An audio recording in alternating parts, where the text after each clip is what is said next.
wag ka nang umulit sa client na yun. Because that's a bad client.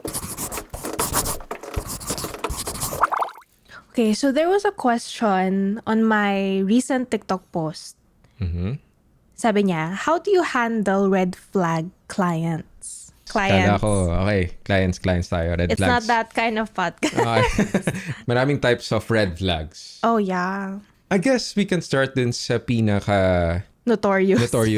Low ballers. Low ballers. Yeah.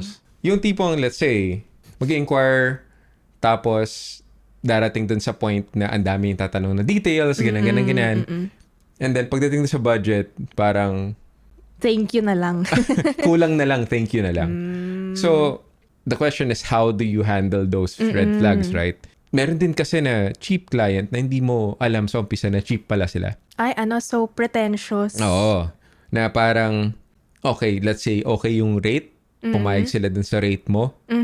But then, ang daming add-ons. Kumbaga, puro dagdag pero unpaid. Oo, libre na lang.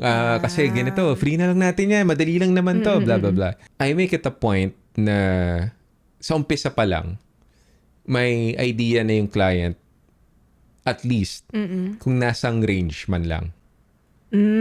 Okay. Right? Kasi it's, for me, sa experience ko when it comes to pricing, kumbaga, it's a balance na the client must be aware. At the same time, the freelancer or the service provider needs to also assess the type of client who nag-i-inquire sa kanya. Kumbaga, papakiramdaman mo na agad kung may budget kaya to. Parang Yes. Oh, yes. Ngayon, you feel them out. I usually do that by asking questions. What kind of questions? Like, for example, okay, may mag-i-inquire na client. Let's say, pwede ba tayo gawa ng ganitong TVC or commercial? Right? Yung commercials kasi, meron na agad yung connotation na medyo mahal yan. Lalo na pag TV commercial. Kasi ang daming elements niyan eh. Diba? Not just the production side. Kuha ka pang permits and all that. So, it's almost always a given na mahal. Medyo pricey. Kung yun yung nasa isip mo, at yun yung client na nag-inquire for a commercial, you are kind of free to ask na may budget range ba kayo? Umpisa pa lang, pwede mo na agad tanong yun. Paano pag umpisa pa lang, hindi napasok dun sa ine-expect mo na range? Then goodbye. Goodbye na ba agad? Goodbye in a delicate manner. Softly, gently. Gently. It's hard kasi sometimes, you want to get more clients lagi naman. But then, mahirap talaga na ipipilitin mo lang eh. Lalo na kung hindi pasok sa budget, tapos you'll be compromising not just your own finances, but the quality of the work. True. Kung hindi kaya, syempre magbabawas ka ng either ng tao, or ng effort, or ng equipment, or whatever it is that you provide. Magsasuffer yung quality. Yeah. Now, some clients, okay lang yon kung yun lang yung budget nila. Pero dapat malinaw din sa kanila na ito yung budget mo, ito yung makukuha mo. Yes. Ngayon, again, it's a delicate balance kasi pwedeng okay lang sa client na ganun, pero ikaw ba okay ka na ganun lang yung mapoproduce mo? Iba pa yon. Kasi syempre, pangalan mo yun eh. Gawa mo yun eh. Diba? So, it's gonna be up to you as the provider to assess kung pasok yon o hindi dun sa gusto mong part ng work mo. And I think, depende rin kung nasang phase ka na ng pag-freelance. Yes. Are you building pa lang your network of clients? Andun ka na ba sa kumbaga may option ka na to pick and choose? Or kailangan mo magbayad ng bills? Yes. Magkakaiba option yan eh. Kasi at different phases na, for example, you're a newbie and you really need this client. Let's say it's a big client, a big name, or a big brand that would really, really impact your future projects with other big brands if you get them under your portfolio. Pero binabarat ka. Ang pangit ng term, pero that's what usually happens. Right? So, kumbaga strategic ang pagtanggap. Hindi porket cheap na sila in terms of budget, automatically, no. Yes. Hindi porket walang budget, hindi na okay na client. Diba? It depends on the expectations, depends on what phase you are in as a freelancer. It depends on your monetary needs, 'di ba? And your career needs, 'di ba? But siguro universally lang ang red flag lang na client na ganun pagka ito yung budget, iba yung expectation. Yeah. I think the key with handling cheap clients is having good communication with them. Really setting your boundaries but also getting to know theirs. For example, it's a startup. So parang a lot of startups don't have much budget in the beginning. But then it's up to you. If you see potential in their business, then potentially in the future, their budget would ideally increase as well. Pwede ka namang nag-start with a cheaper budget in the beginning and then eventually you grow with the client. There are also clients na initially they have no budget or low budget simply because they don't understand na kailangan pala ng budget ng project. Yeah, yun pa. Diba? So, sometimes, ito lang ialat naming budget kasi hindi nila alam na, ito pala yung kailangan for this. Like, kailangan pala natin ng dito, mga 10 tao pala yan. Kala ko 5 lang. When you communicate and then you explain to them, willing naman pala sila, hindi lang nila alam. One thing I can say is that whether the cheap client is toxic or not, you should be still respectful. You still should be, hindi yung tipong ghost mo na lang or hindi mo na lang re-replyan. You should be professional in every form of communication. Kasi you'll never know eh. Kasi sabi mo kanina, pwede ngayon walang budget. So hindi kayo nagka-okay. Diba? And then lumaki sila. Yeah. Tapos, since nagustuhan nila how you were dealing with them, talking with them, kahit hindi ito yung project, pwedeng later on, they could contact you again. Yes. Or they could refer you, let's say wala silang budget ngayon, they could refer you to their other networks na may budget. Right? So, the next red flag client is those who don't know or have no idea what the hell they want. Yeah, actually, that's related to what you said a while ago right? A lot of clients, they price or they set aside budgets for, let's say, a particular service they need. Let's say they need a video for an event, right? So they hire freelancers. But of course, most clients, since tayo nga yung freelancers, supposed to be, we know more about the service that we're offering. So definitely, the client won't know what goes on behind the scenes of how, kumbaga, pagdating sa kanila, finished product na right? So they don't know the process and they don't know how much effort it takes, how much manpower is needed, and how much budget talaga yung kailangan dun sa ina-expect nila na output. We have to get them to understand what it is that we do, ano yung capabilities natin as a freelancer, para mas maintindihan nila ano ba talaga yung magiging output, para saan ba yun, right? Yeah. Ito, very common. A lot of businesses, even until now, mistake that a social media manager and the social media strategist is one and the same. Yes. Those are two different jobs that entails very different skill sets, right? So, syempre, kung may budget ka, ang idea mo lang sa brand, like, I want someone to handle our social media. Like a package. So you hire a freelancer and you expect that freelancer to know everything. To do like graphics, to do the SEO, copy, create the content, post it, schedule, everything. But those are very different skill sets. Pero we can't also blame them for not knowing. Kasi that's the reason they're hiring people. Exactly. That's why they're reaching out to us freelancers, because they don't know. Yeah, and also that's why they don't know how to price it. Well, in a similar experience, Communication. There are lots of clients who think that you can do video and photo at the same time. Just because you hold the camera, kala nila, ganun lang yun. Hindi, sama mo na yung photo Or photo lang naman. Photo lang naman, pitik-pitik lang naman yan Di ba? How do you handle that? In a way na similar to dun sa umpisa na you communicate early at the start of the negotiations. You lead them. You ask them leading questions. Do you need someone to manage the social media page? Nasasagot ng mga comments, magpo-post ng content at a certain time? Do you need someone who would actually create the graphic for it, the content for it? Diba? So, yun yung to your point na as the freelancer, we are supposed to be more knowledgeable in that field. We ask them leading questions. You need to educate them in a way na hindi naman syempre overbearing na parang tinuturuan mo kasi client pa rin naman yun, di ba? Again, in a demure, Very demure. very respectful manner.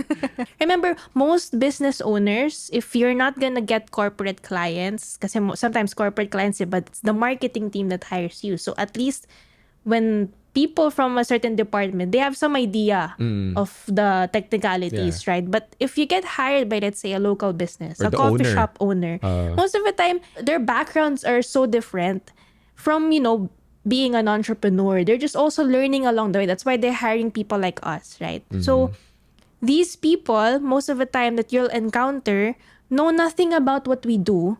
And they're also learning pa lang about their businesses, especially if they're opening new ones. So you have to be prepared and you really have to know your craft. Know your craft. That's the first thing. Eh. Know your craft and be willing to educate your clients a bit. Kasi a lot, some freelancers din parang, hindi mo pala alam, sige, okay na, okay lang, next time, or next client na lang. Diba? It's not part of our responsibility, but it's part of marketing. Yun. Diba? Na parang, in order for us to build relationships with clients, we need to be able to, or willing to, share part of our knowledge to them so that they would understand and they would appreciate us more and value us more correctly. Next client red flag na common daw is clients with very unrealistic expectations. Okay. That's very prevalent sa production world. Actually, every industry, every industry, niche. I guess. Yeah. This is somehow connected to dun sa hindi nila alam yung gusto Kung ano nila. gusto nila. Yeah. Ba't gusto nila maganda? Basta maganda.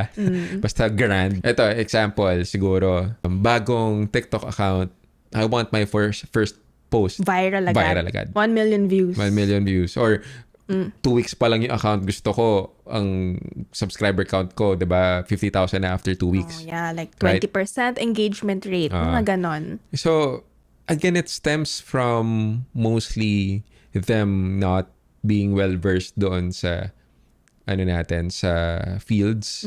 But I guess the question pertains doon sa mga clients na medyo abuso siguro. Yun yung gusto sigurong, yun siguro yung question nung nag-comment na pag naabuso ka kasi ang dami nang in-expect sa'yo. Like, let's say you got the project already. Ang daming dadagdag. Bakit hindi ganito yan? Bakit ganito yan? Diba? Na parang, akala ko pagka-shoot nyo bukas meron na. True story. True story. Like, akala ko SD ito. Diba? Akala ko ganito, akala ko ganyan. Number one, that's what contracts are for. Right? Contracts, it's a good practice for everyone, no matter the scale of the project, to have contracts. Kahit nga kaibigan mo, kahit nga kamag-anak mo. Actually, the more you... Yeah, actually. the more you need sadly, the contract. And actually, we shouldn't look at it as something na Negative. Yeah, it's not like dahil wala kang tiwala eh. Hindi. It's a document that both of you can refer back to pag medyo nandun na kayo sa middle of the project or towards the end of the project na nakalimutan nyo na kung ano yung napag-usapan nyo. Sometimes in projects, you're talking to a lot of different people. Exactly. And sometimes the people who hired you aren't the people you're working with on the actual project already. So pwedeng hindi sila familiar with the terms of the contract or the skill or the limitations of your outputs, diba? Yeah. Pwedeng nasabi lang sa kanila, this is the video team. And then ang idea nila, iba yung idea nila. Akala nila, same day edit. Nagiging negative lang siya kasi usually people refer to it pagka may problema na. Pag nag-aaway na. Pag nagsasampahan na ng kaso, ganyan. While it can certainly lead to that, but it's more for the protection of both and to make things smoother and easier. Kasi you just need to go back to it eh. Pag merong part na kasama ba to? Kasama ba to? Tingnan natin. Ay, hindi pala. Okay. Tapos. Nandun eh. Contracts are expectations in written form. Yes. Kumbaga, na-document mo na. After you communicated it with the client, you will sign the written document. Ito yon this is the physical evidence of your proper communication Yes. of limitations. I also don't believe na every single client kailangan yung contract mo 27 pages or 30 pages. Like, for bigger projects or if you're dealing with conglomerates or bigger companies, yes, actually they will be the ones to provide you that kasi sila yung may legal team and they just have to check it, diba, most of the time. But kung yung smaller clients, let's say a coffee shop or let's say a juice bar, let's say, pwedeng 1 page lang yun eh. Pwedeng 2 pages lang. The important thing is yung document na yun, nakalista dun Lahat. as much as you can. As much detail as possible kung ano yung scope of work, diba? Ano yung payment scheme, terms, scheduling, schedule, output, saan ilalagay yung output, i-upload ba yun sa Google Drive or ibibigay via hard drive, whatever the required output is, diba? Ano yung additional, may payment ba pag nagpaganito? You know, that removes a lot of the confusion the contract na para pag nagpa-additional siya, nasa sayo yun as a freelancer kung gusto mong i-free dahil maganda naman kausap or pwede mong i-impose yung contract. Sorry kasi wala siya dito. Wala siya dito eh. I guess that's the best way to deal with those who have unrealistic expectations. May pattern tayo, no? Like, basically, everything boils down to communication. Communication. So far, as with a lot of things in life. Yeah. So, the next type of red flag client would be you're an expert but. Oh. Ito yung mga nangingialam. Mahilig mangialam or not necessarily mangialam pero micromanagers. I don't like dealing with them. That's a short answer. I don't. How do you deal with them? Just don't. Just don't. So for me, dun sa na-mention, parang ito yung pinaka, until now, I have a hard time dealing with they are hard to deal with, but with the risk of sounding like a broken record, it's communication still. Ako personally, I've dealt with, because I also came from employment.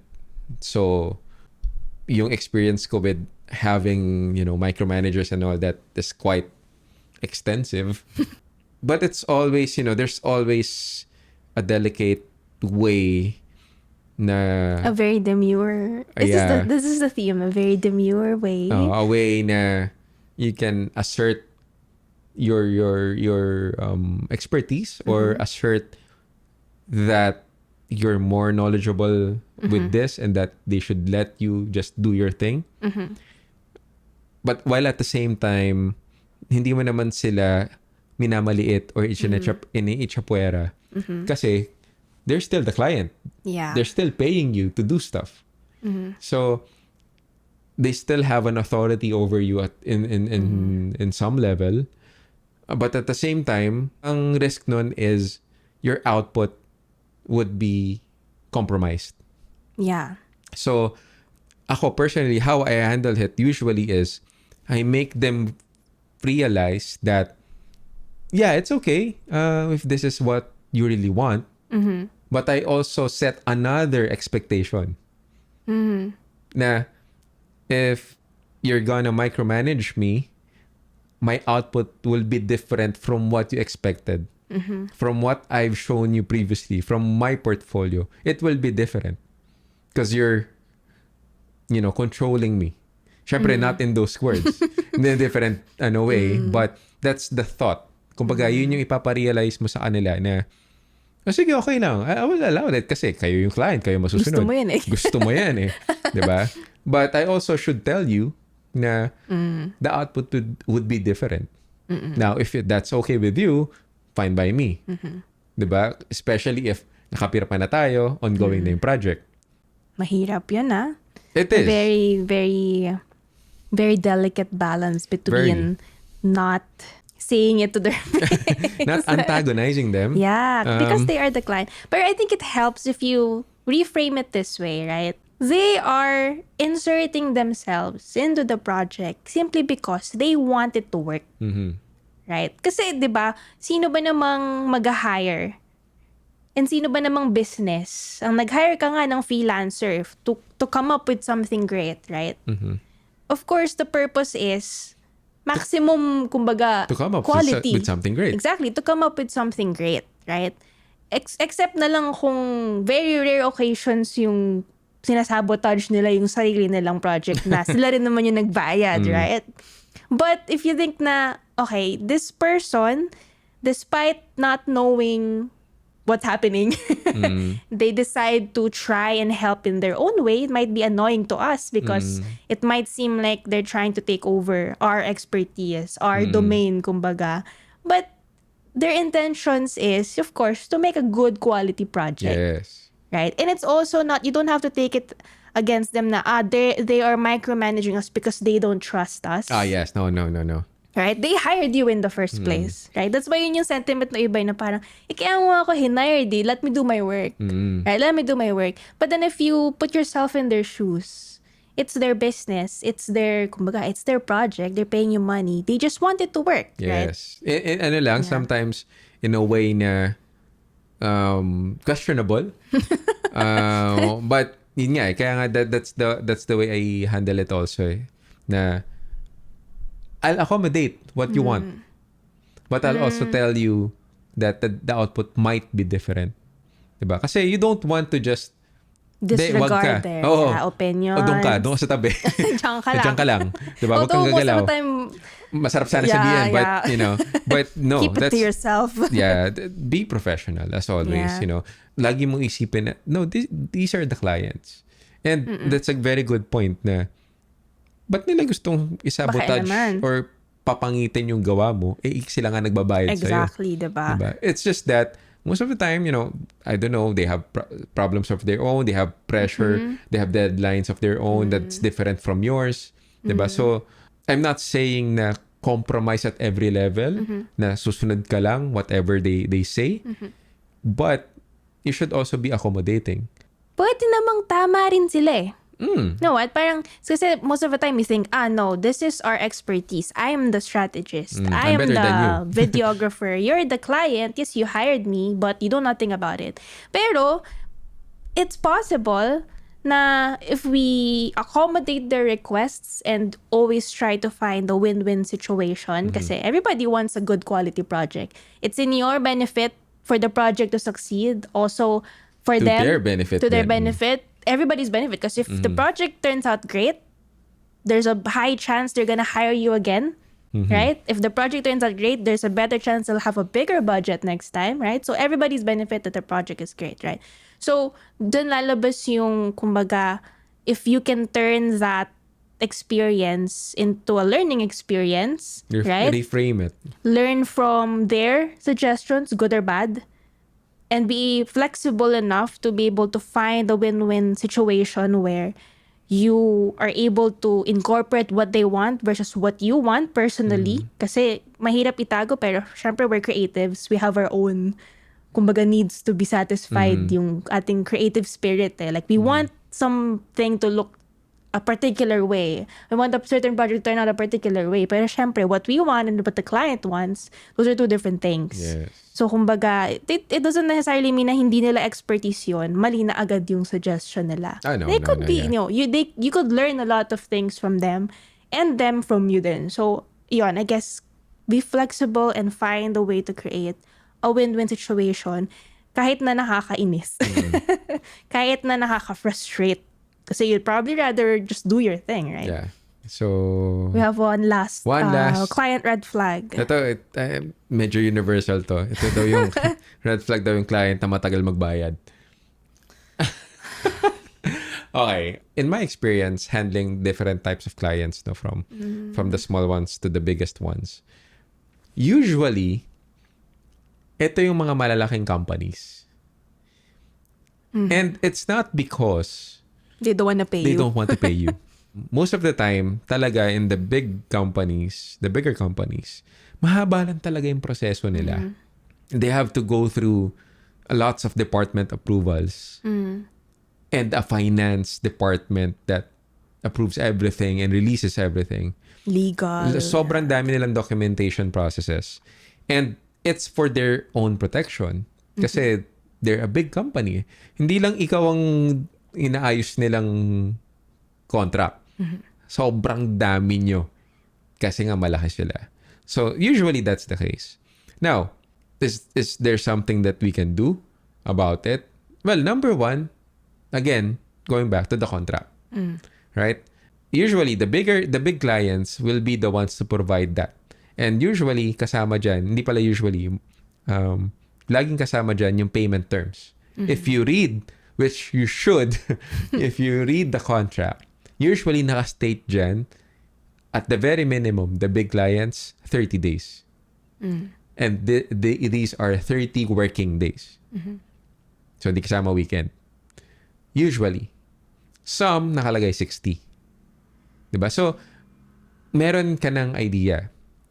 But then, ano yan give and take yan Big company, meaning big project, meaning bigger pay. Kung ina-expect mo na matagal magbayad, nasa sayo yun, nasa freelancer na, okay, am I willing to wait 2 additional 2 months for a bigger project na alam ko mas matagal magbayad? And can you afford to wait? Can you afford 2 to months? Wait? Diba? If you're working with other freelancers na ikaw ang nagbabayad, can you afford to pay them before you're paid? Diba? Kasi yung iba, kakausapin din nila yung co-work nilang freelancers din na, guys, di ko muna kayo mababayaran kasi hindi pa ako nababayaran. Which is, that's a whole nother topic. For me, I don't do that. But some do. But again, it depends on communication. Kung pumayag naman sila, fine.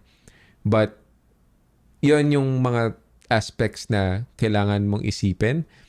Most clients anyway don't want the hassle of going through the legal process of filing a case, defending a case. No one wants that. No one wants that. Doon naman sa, kasi I think you're talking about like bigger scale projects, like since currently we have a lot of corporations or bigger companies na clients. But let's say smaller scale, freelancers, when I started, I mostly had clients from the US. And what I did, because a lot of freelancers start with freelancing sites na some ang payment terms is per hour. So, yun. The client tracks how many hours you work, ganyan. And then other payments naman per project basis. Let's say, okay, $5 for 5 posts or like $30 for a YouTube video, ganyan. You have to determine sa sarili mo kung anong payment terms yung magwo-work sa'yo. Yeah. If you prefer to work on an hourly basis or you can work on an hourly basis, you want a more parang, I guess, standard working hours, you do that. Try that out.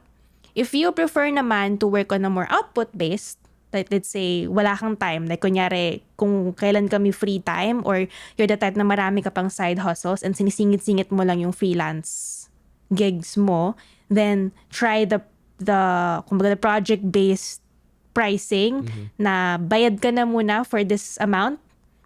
Me personally, what I tried before was more on the parang retainers ang ginagawa ko. So I get clients monthly yung workload. Let's say for this month, they need this much content or ito yung service ko, package. And then from that, meron pang mga variations na you can do bi-weekly payment, you can do weekly payments. Yeah. And you decide that based on your lifestyle then, based on your needs, and you do that before signing the contract. Yes. You make that clear, okay, ito yung client mo, ito yung job description, ito yung kailangan nyo from you, and then ito yung payment terms nyo. And no matter how, the same with him, no matter how small or big, you need a contract, a written document that itemizes when are you gonna get paid, how much you're gonna get paid, for how much content or how much output they're paying you for. Yeah. And you get to decide that for yourself sa simula pa lang. Yeah. And if you're not sure which one to take, you can always test it out. If you feel like you want an hourly pay, if you feel like you want a per project basis, you test it out and then you see what works for you and your lifestyle and your needs. And also, ako usually, I require down payment. Yun pa. Pwede. Diba? Down payment. Yeah. Now, the down payment can range from 10, 20%, 50%, 70%. I've had the down payments as high as 70%. Especially for projects that require you to spend on it in order to produce it. Like, let's say, kunyari, they ask you to do a documentary and you have to go to like the province. Ganyan, diba? You need money to go there. You need money to hire your team. Exactly. So you need the down payment for that. So it's also, dealing with clients that, matagal magbayad. It's also a matter of preparation on your part. It's also a matter of, again, communication. Diba na don't be afraid or don't be shy to stipulate your financial terms. Doon maraming freelancers din yung nahihiya. Or least priority nila. Nahihiya na, nahihiyang stipulate na, ay, kailangan ko ng down payment eh. Or marami nahihiya maningil. Like, magrereklamo sila na, tagal magbayad nito. Siningil mo ba? Hindi. Parang, actually, tinanong mo ba kung nasa na? Ano nang nangyayari doon sa payment? Hindi pa na, di ba? I mean, it could be for so many reasons. Or maybe, iniisip ng client, okay pa naman, di pa naman naniningil. Hindi ko mo nabayaran to. Could be as simple as that. Diba? So, when doing freelancing, the costing, the pricing terms, the payment terms, shouldn't be something na hindi mo ma-bring up. It should be part of the preparation. It should be part of the initial talks. It should be part of the contract. And it should be definitely part after the output has been submitted. Diba? So don't be shy sa mga nag-freelance na tatanungin nyo, hindi, baka nakakaya doon sa client. No.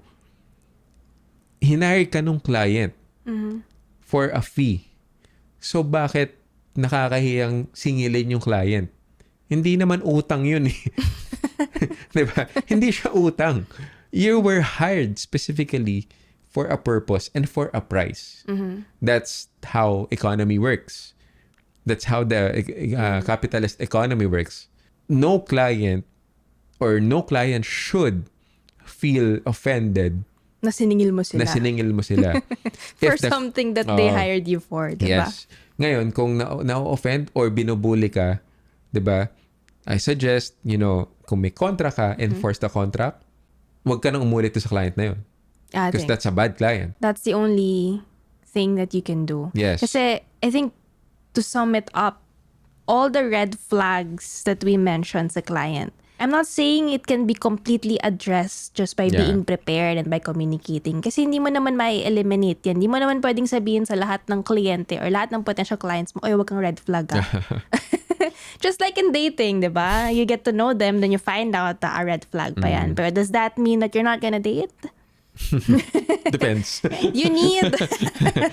Everyone will experience a client with one or two or many red flags. Or all of the red flags in one. So all these are learnings na you will learn to compromise with some or you will learn to avoid some. And you will learn as you go along to better assess clients. Basically, you're just after a client with the least amount of red flags. Pero walang perfect. Walang perfect. Yeah, the only thing you can do is to prepare yourself. You set your own boundaries. You communicate your... It sounds like dating nga, no? You communicate your boundaries and your expectations. And then you get to know your client's expectations and boundaries. Now, pag hindi match, tadi next time. Bye-bye. Better luck next time. So before we become a dating podcast, well, let's end the episode there. And thanks for listening, everyone who is listening to this podcast, and catch us on the next episode.